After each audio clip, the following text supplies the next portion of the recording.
When the checkered flag fell at the Mexican Grand Prix, few could have predicted the storm that was about to unfold. What began as an intense wheel-to-wheel duel between Max Verstappen and Lewis Hamilton turned into a full-blown controversy that left fans divided, teams furious, and the FIA once again accused of inconsistency. The drama started in Turn 1, 4 cars going side by side into one of the trickiest braking zones on the calendar.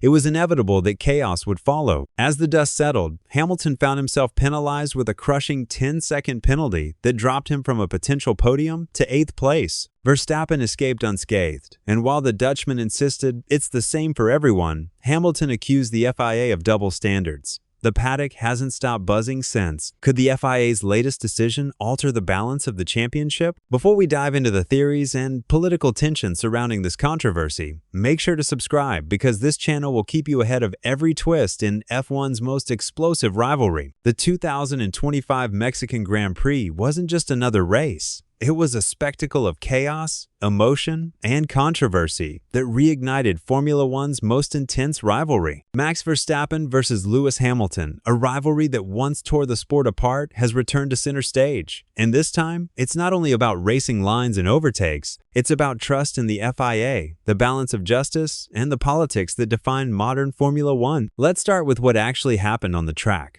As the lights went out at the Autódromo Hermanos Rodriguez, chaos immediately unfolded. 4 cars, Lando Norris, Charles Leclerc, Lewis Hamilton, and Max Verstappen all barreled into Turn 1 side by side. It was a breathtaking, almost reckless display of bravery. In that split second, 2 drivers, Leclerc and Verstappen, ran wide and took the escape road. Norris and Hamilton managed to keep their cars on track, but when the stewards decided to take no further action on that incident, the stage was set for something much bigger later in the race. By lap 6, Verstappen made a daring move down the inside of Hamilton into Turn 1, a maneuver that forced both men to the limit of grip and space. Verstappen's car bounced violently over the grass before rejoining the circuit in front of Hamilton. On the next corner sequence, Hamilton tried to fight back, going around the outside only to lock up and miss the apex entirely. He too crossed the grass and rejoined ahead of Verstappen. Then came the moment that changed the race. The FIA handed Hamilton a 10-second penalty for leaving the track and gaining a lasting advantage. It was a decision that immediately sparked outrage across the paddock. Hamilton, furious, said he had been let down by the governing body, calling the decision an example of double standards. His frustration wasn't just about the penalty itself, it was about consistency. Just minutes earlier, Verstappen and Leclerc had done something similar without punishment. Why then was Hamilton the only one sanctioned? In the eyes of Max Verstappen, though, it was a simple matter of interpretation. That's racing, he told the media. It's what the stewards allow us to do. It's the same for everyone. But that statement, it's the same for everyone, only deepened the debate. Was it really the same? Because according to several commentators, including former driver Martin Brundle, Verstappen himself should have received a penalty for his opening lap actions. Brundle didn't mince words on Sky Sports. He argued that Verstappen deserved a drive-through penalty for what he called silliness at the start of the race. Max made no effort whatsoever to take turns 1, 2, or 3. He had no intention of staying on track. It's the sort of move he'd be furious about if someone else did it to him. Brundle went further, suggesting that if the FIA wants to stop these make-your-own-track moments at the start, they need to issue stronger penalties, something that sends a message to the drivers. The implication was clear. The FIA's leniency toward Verstappen's start had consequences later in the race. By failing to penalize the Dutchman early, they boxed themselves into a corner when Hamilton did the same thing later, and in that confusion, one driver was punished, the other wasn't. Fans, meanwhile, are split right down the middle. Hamilton supporters insist he was unfairly targeted, that his penalty was a reflection of lingering bias and inconsistency. Verstappen's camp fires back, arguing that Hamilton's experience should have taught him better racecraft, that his penalty was justified, and that the FIA is finally holding everyone to the same standard. But even neutral fans admit Formula One's credibility hinges on perception.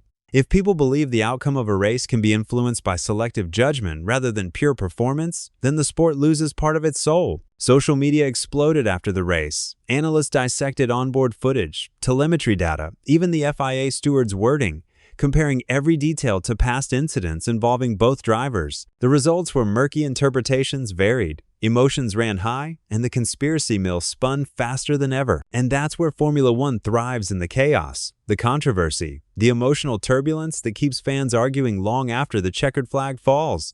It's what makes the Verstappen-Hamilton rivalry not just legendary, but immortal. Yet underneath the spectacle, a serious question lingers. Has the FIA truly learned from its past mistakes?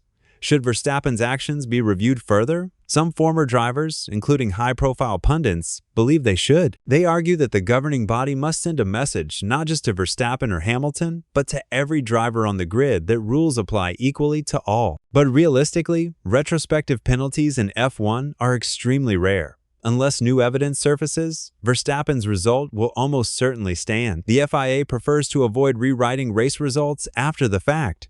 It undermines finality and invites more chaos. Still, the real story isn't about one penalty or one driver. It's about what this controversy represents. It's a mirror reflecting Formula One's ongoing struggle to balance spectacle with integrity. Every steward's call, every gray area interpretation becomes part of a larger pattern, one that shapes how fans, teams, and drivers view the championship. The Verstappen-Hamilton dynamic is the perfect storm. It's rivalry, history, politics, and ego all colliding at 200 miles per hour. It's Senna Prost for a new generation, but with social media amplifying every controversy to global proportions within minutes. And perhaps that's why this moment feels so consequential, because Formula One isn't just racing anymore. It's a psychological battlefield, where perception can be as powerful as performance. For Hamilton, this latest penalty adds another chapter to a story he's been fighting for years, a belief that the system doesn't always play fair. For Verstappen, it's a reminder that dominance doesn't shield him from scrutiny, even if the FIA's decisions sometimes appear to. As we move toward the final stretch of the 2025 season, every race, every ruling, and every radio message will matter. The championship isn't just being fought on the track, it's being contested in the hearts and minds of fans around the world. So, what happens next? Will the FIA bow to growing pressure from drivers and pundits to review Verstappen's actions more closely? Or will they, once again, choose silence over controversy, letting the tension simmer until the next flashpoint ignites? One thing is certain, this isn't the end. It's another spark in a rivalry that defines modern Formula One. A rivalry where justice feels subjective and every decision could alter history. Because in this sport, fairness isn't just about what's written in the rulebook. It's about what's believed in the paddock, in the garages, and in the stands. And as long as that belief remains divided, Formula One will continue walking the fine line between sport and spectacle, thrilling, unpredictable, and forever controversial. So, tell me what you think. Was the FIA right to penalize Hamilton and let Verstappen off the hook? Or did they just hand us another reminder that in F1, justice depends on who you are? Drop your thoughts below, and don't forget to subscribe for more deep dives into the rivalries shaping the future of Formula One.